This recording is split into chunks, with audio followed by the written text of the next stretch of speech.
Have you ever wondered what would have happened if Napoleon Bonaparte, that irrepressible Frenchman with a talent for conquest and a weakness for high hats, had suddenly decided, "No, I will not sell Louisiana"? Imagine, 1803, Thomas Jefferson is nervously chewing on his pen, waiting for a deal, and Napoleon, drinking coffee in Paris, declares, "Louisiana is like a croissant, delicious, prestigious, and mine." Oh, what if this vast territory, from the Mississippi to the Rocky Mountains, had remained French? What if New Orleans was still a little Paris, where baguettes were served instead of burgers, and jazz was played with an accordion? This story is not just a fantasy. It is a game with history that makes us think. How could one refusal change not only America, but the whole world? Imagine the United States without half of its territory, France holding the New World in its hands, and Britain grumbling from across the ocean as usual. And then there's the culture, cuisine, language, and even politics that could have been completely different. And, let's face it, isn't it funny to imagine Americans trying to pronounce croque monsieur without an accent? This topic is like a good cocktail. A little history, a little humor, and a lot of what if. We will dive into an alternative reality where Louisiana remained French and see how this choice would have changed everything from state borders to what we eat for breakfast. Are you ready? Then hold on to your berets because this story will be as exciting as chasing the last croissant in the bakery. Unlike in real history, France does not leave Louisiana to its fate. New Orleans turns into a fortress cultural, military, and gastronomic. French colonists arrive en masse, mixing with local Creoles, Spaniards, and African slaves. Theaters performing Molière, coffee shops arguing about philosophy, and markets selling not only fish, but also the freshest oysters appear in the city. French becomes the official language, and English becomes something like that strange dialect they speak in Boston. But not everything is so smooth. The United States, which in real history doubled its territory by purchasing Louisiana, now feels, to put it mildly, offended. Thomas Jefferson, who dreamed of expanding to the West, writes angry letters calling Napoleon a short man with an inflated ego. Britain, always ready to give France a leg up, begins to play along with the Americans, supplying weapons and ships. The Cold War begins for control of the Mississippi, the main artery of trade. The second turn, geopolitical chaos. French Louisiana becomes a bone of contention. France, having strengthened its position, began to put pressure on Spanish territories in the Southwest, modern Texas and New Mexico. Spain, which was already barely holding on, was forced to enter into an alliance with Britain to deter the French. As a result, by the 1820s, the New World was turning into a chessboard where France, Britain, the United States, and Spain were constantly maneuvering, making alliances, and betraying each other. The United States, having failed to obtain Louisiana, is forced to look for other ways to expand. They move more aggressively northward to modern-day Canada, leading to an early war with Britain. Imagine the War of 1812, but with even more snow and disgruntled beavers. Americans are also more likely to turn their attention to Oregon and California, but without Louisiana, their economies are weaker and their unity is more precarious. The northern and southern states quarrel even more, because without the western territories, they have less room for compromise on slavery. France, meanwhile, is investing in Louisiana as if it were its favorite toy. By the 1830s, New Orleans was becoming the cultural capital of the New World, competing with Paris and London. A unique blend of cultures was born here: French sophistication, African rhythms, and Creole cuisine. Jazz, which in real history was born in New Orleans, appears here earlier and sounds with French charm. Imagine Louis Armstrong singing La Vie en Rose. The third turn, culture and technology. French Louisiana becomes a magnet for European intellectuals. Writers, artists, and even inventors came here to escape the revolutions and wars in Europe. In the 1840s, the first steamboats plying the Mississippi and railroads connecting New Orleans with the interior appeared here. France, which in real history lagged behind in industrialization, gets a boost here thanks to Louisiana's wealth of cotton, sugar, and later oil. But there is a downside. The French colonial system, based on plantations and slavery, is causing discontent.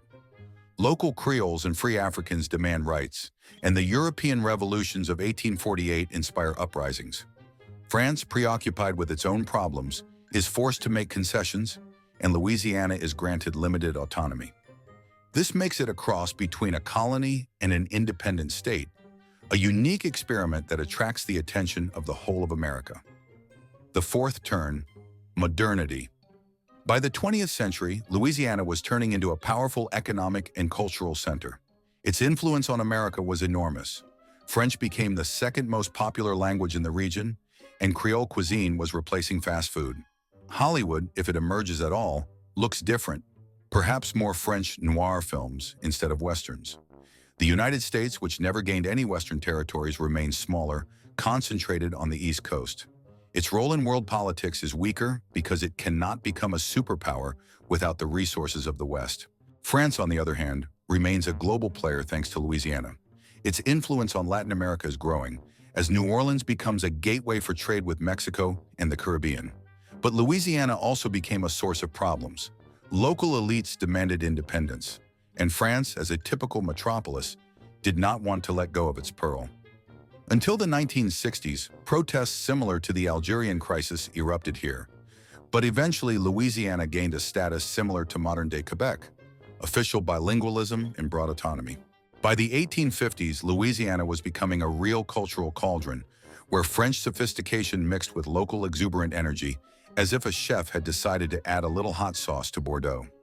New Orleans attracts European romantics who, tired of revolutions and censorship, seek inspiration in the Paris across the ocean. Victor Hugo, for example, could have written Les Miserables here, sitting in a coffee shop on Bourbon Street and complaining about the local heat. Local theaters are staging not only classic French plays, but also new Creole dramas where the characters argue about freedom, love, and whether to add more pepper to gumbo. Louisiana also became the cradle of early photography. French engineers inspired by Daguerre experimented with portraits of planters and Mississippi landscapes, creating a fashion for Creole daguerreotypes. The irony is that while Americans in Boston are arguing whether photography is art, galleries are already opening in New Orleans, where visitors drink absinthe and discuss the aesthetics of chiaroscuro. Meanwhile, the political game around Louisiana resembles a chess game, where all participants are simultaneously trying to steal the queen.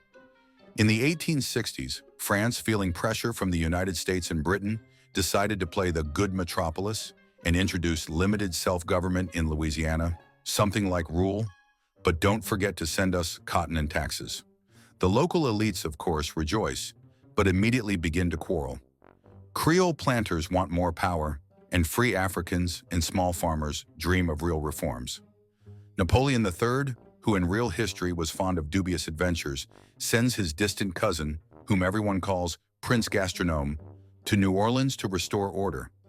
The prince, however, spends more time at balls and jambalaya tastings than in his offices, which only adds to the chaos.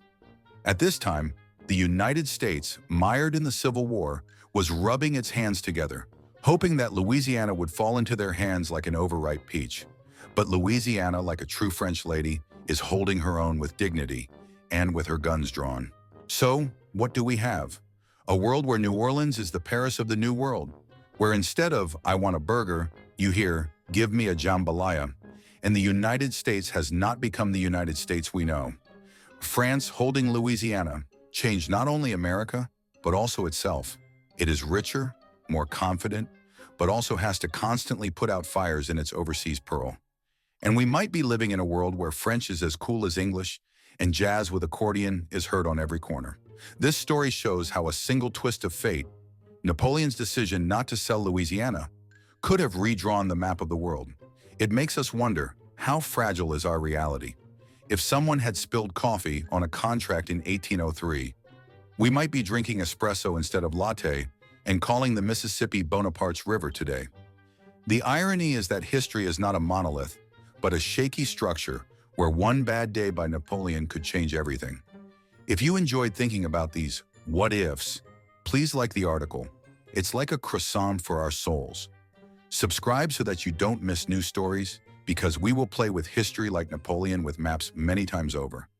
Let's figure out together how fate would have turned out if someone in the past had simply said no. See you soon, friends.